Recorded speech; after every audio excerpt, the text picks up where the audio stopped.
मर्दा क्या नगर्दा भोलि सडकमा आउनु परेपछि त्यसैले जिउँदै मरेको हामी सडकमा आउनु परेको जिउँदै मर्नु हो त्यो भन्दा अरू मरौँ न केही हामी मर्न मरेर केही कसैले साथ राहत पाउँछ भने हामी मर्न तयार छौँ त्यस कारण हामी एकजुट हुनुपर्छ सडकमा उत्रिनुपर्छ हाम्रो सहारा भनेको सडक नै हो सडकमा हामी जति उत्रिन सक्यो त्यति हाम्रो चाहिँ एउटा चाहिँ आशा भरोसा छ हैन यही भन्दा सबैलाई आह्वान गर्दै म बिदा हुन्छु धन्यवाद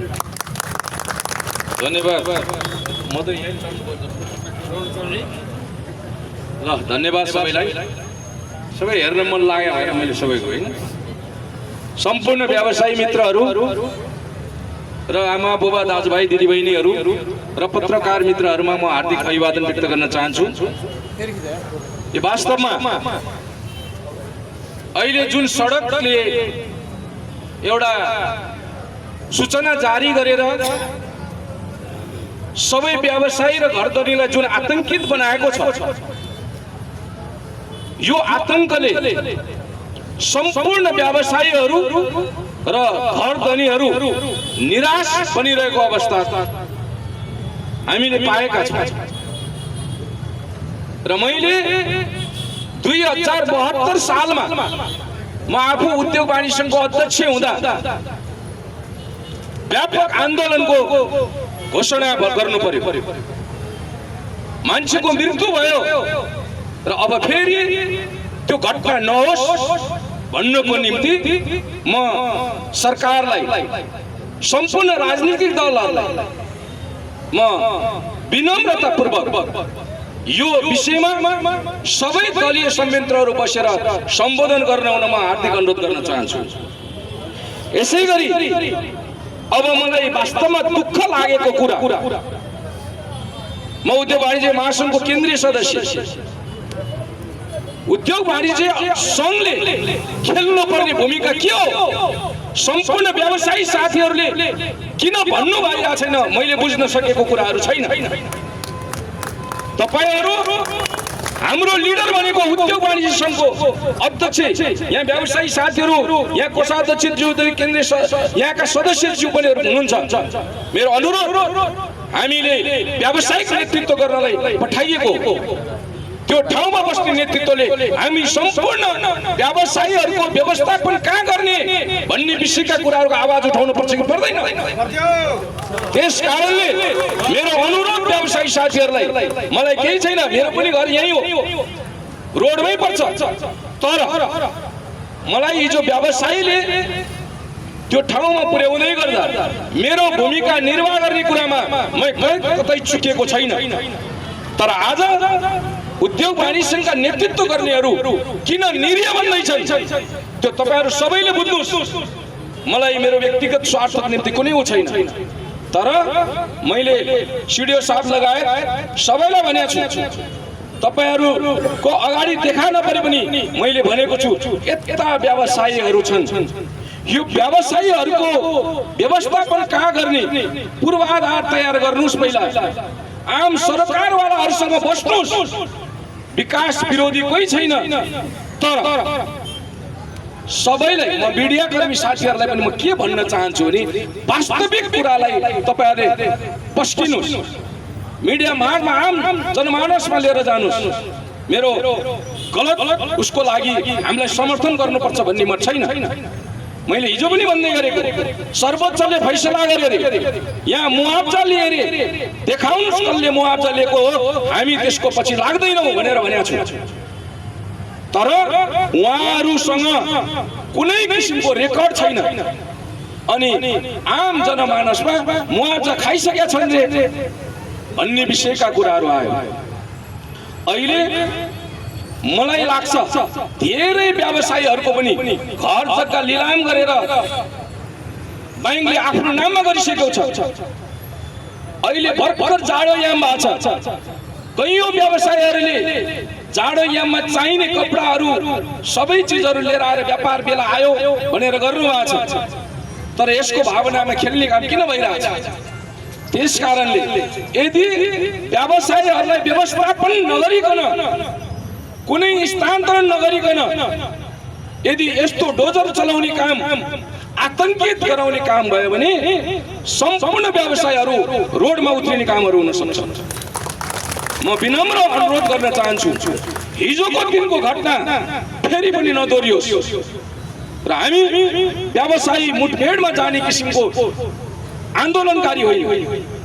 हामी एकदम शान्तिपूर्वक सरकारलाई आग्रह गर्छ, अहिलेको समय फागुन 21 निर्वाचन भन्दै गरिरहेको छ, त्यसलाई कसरी वातावरण बनाउने सन्दर्भमा कुरालाई अगाडि बढ्नु भन्दा कसरी पिथोल्ने भन्ने किसिमको अगाडि बढ्यो भने यसले के निर्वाचन हुन्छ।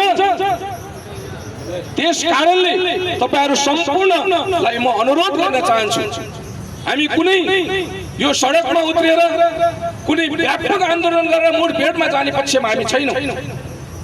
सरकारले त्यस्तो भावना अनुसार व्यवसायीमाथि खेल्ने कामहरू नगरोस्।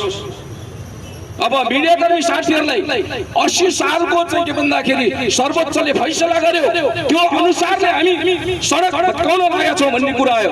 यदि 80 सालको निर्णय भने 80 साल भन्दा पछाडी किन पैसा लिइराको, मालपोत किन बुझिराको, सबैले पैसा दिने किनबेच गर्ने अनि सरकारको अतिक्रमण भन्ने। त्यस कारणले सरकारले आफ्नो ठाउँ बसेर मूल्याङ्कन गरोस्, के हो त वास्तविक पीडा हामीले गलत पो गरिरहेछौँ कि भन्ने विषयको। सायदै म उद्योग वाणिज्य संघको अध्यक्ष हुँदा म पुग्न बाँकी कहीँ छैन। उहाँले कानुनका कुरा गर्नुभयो, सडक डिभिजन कार्यालयले माथिल्लो तर्फले पनि यो एलाइनमेन्ट चेन्ज हुन सक्छ भन्ने विषयका कुरा गरेका थिए। अझै 32 मिटरको सडक कसैले देख्न पाएको छैन। यो भन्ने हो भने नगरपालिकाले उताबाट राजस्व उठाउने नाममा उहाँहरूले बाइपास सडकबाट पैसा उठाउनलाई जबरजस्ती गाडीहरू उता पठाउनु। किन पठाउनु भयो? तपाईहरुले कहिले लेख्नु भयो? सबै मिलेर खाइरहेको व्यवस्था हो। त्यस कारणले आज तपाई हेर्नुस्, नियोजित तरिकाले यहाँ भिड जम्मा गरिँदैछ, सडकमा ठुला गाडीहरू यता पठाउँदैछ। व्यवस्था कुन शहरमा गएको छ? हाइवे भन्ने शब्द कुनै पनि शहरको बीचबाट हुँदैन। मलाई एक ठाउँ विदेशमा देखाऊ भन्ने मान्छे म। हाइवे र शहर फरक किलो फरक बाटो। त्यस कारणले भोलि यदि यो 25 गज 22.5 मिटर भयो भने यो स्कुल रोडको 15 मिटर 30 मिटरको बाटो बन्छ। त्यो कहाँ आउँछ? त्यस कारणले टिसियन रोडको बाटो 30 मिटरको बन्छ, लिग रोडहरू सबै 30 मिटरको बन्नुपर्छ। त्यसपछि तपाईहरुले सोचेका त्यो चीज हुँदैन, त्यो देखिँदैन। त्यस कारणले यो शहर फराकिलो हुनुपर्छ भन्ने विषय कुरामा म पनि दुई मत मान्दिन। व्यवसायीले व्यवस्थापन गरेर हामीले व्यवसाय स्वस्फूर्त तरिकाले गर्न पाउनुपर्छ। यस्ता आतंकित बनाएर सबैलाई त्रसित बनाएर यस्तो किसिमको वातावरण बनाएर सडक विस्तारको कामहरू नगर्नलाई मेरो अनुरोध छ। सबैलाई एउटा समन्वयकारी भूमिका निर्वाह गरेर व्यवसायलाई एउटा व्यवस्थापनको पूर्वाधार तयार गरेर सबै सरकारवालाहरूसँग बसेर सडक विस्तार गर्ने काममा सबैले सहयोग पुर्याउनु हुनेछ भन्ने कुराको विश्वासका साथ फेरि पनि व्यवसायीहरूलाई छोटो निमन्त्रणा, तपाईहरु आइदिनु भयो। अहिले व्यवसाय गर्ने बेला हामीले यो सांकेतिक मात्र हो अहिलेको बेला। यदि वास्तवमै व्यवसायहरू उतार्नु पर्यो भने हामी यहाँबाट गर्दनी व्यवसाय 10,000 उतार्न सक्छौँ। यो मेरो घोषणा तपाईहरु। तर म यो सकभर अहिलेको सरकारलाई सबैको चाहना अनुसार यसलाई मिलेर सबैको सरकारहरुको ध्यानमा राखेर यसलाई कसरी व्यवस्थापन गर्न सक्छ, यो जामलाई कसरी न्यूनीकरण गर्न सकिन्छ भन्ने पाटोमा हामी सबै बसेर एउटा निर्णयमा पुग्न जरुरी छ।